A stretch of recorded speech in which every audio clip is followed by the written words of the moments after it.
I grew up in Lawrenceville, in a small community outside of Knoxville. I was 13 years old when I came to the ranch.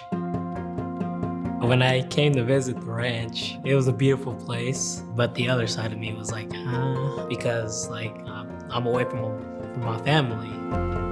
For a lot of our kids, just when they first get here, it's like, where am I? What is this place? And honestly, sometimes just family life is so weird for them. We sit around the table and we eat together. This is weird. We play games in the evening. The house was really big. I was really excited, but nervous because I didn't know them. And I was worried about making friends where I'm living at. I just met those people, got to know them better. And eventually we became friends. And I was like, man, this is awesome.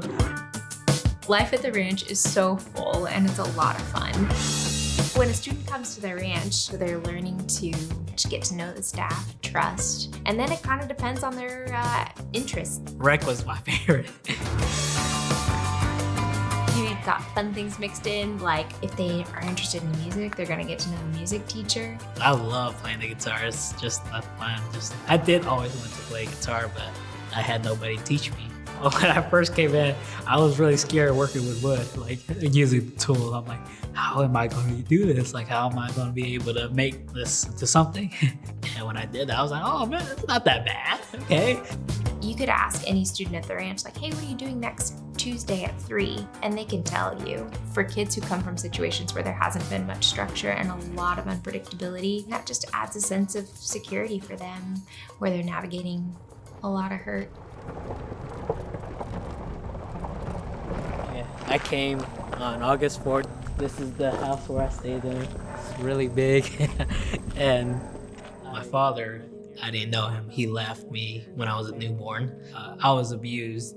And so me getting hurt by the guy, he was abusing me and hurting me and hitting me. And that what really upset me and angered me. And when they come from a place where they experience situations where you don't know who can you really trust, our students begin to entrust us with the hard things in their life because we're there with them day in and day out. I met Mr. Alex. We were talking about my life, just me sharing my things. And there's some days that we kick a ball, play some soccer, and we dive deep into the gospel, trying to understand what Jesus did, dying on a cross for me. I eventually opened up and accepted Christ to be my savior. That was the best thing that ever happened to me when I was at the ranch. And I was in tears when I prayed the prayer. So when Victor understood that God wasn't orchestrating the pain in his life, that he truly is loved, and that difficult things happen in our lives because of sin and brokenness, that was such a moment of freedom for Victor. Yeah, I guess I was really mad at him, and how can I forget? How can I get myself to forgive someone who hurt me, hurt my family? That is really hard. But eventually the Lord just is showing me that if Jesus can forgive me for my sins, and then I can forgive the guy who hurt my family. And so I did. It was a burden off of me. In many ways, who Victor is today is a reflection of who he was when I first met him, but such a better version. After having graduated, he now has a job here with us as fully on staff.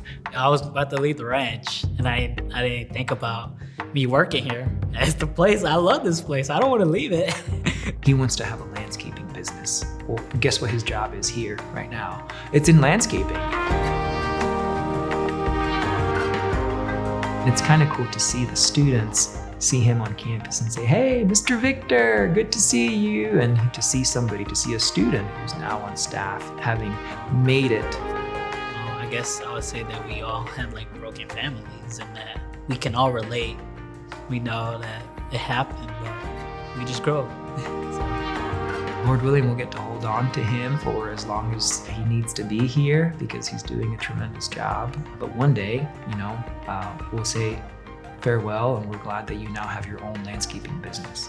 Yeah, I guess if I didn't come, I'd be angry still and not have forgiven. And this is the place where I met my Lord and Savior. And so I would say this is the best place and you should come.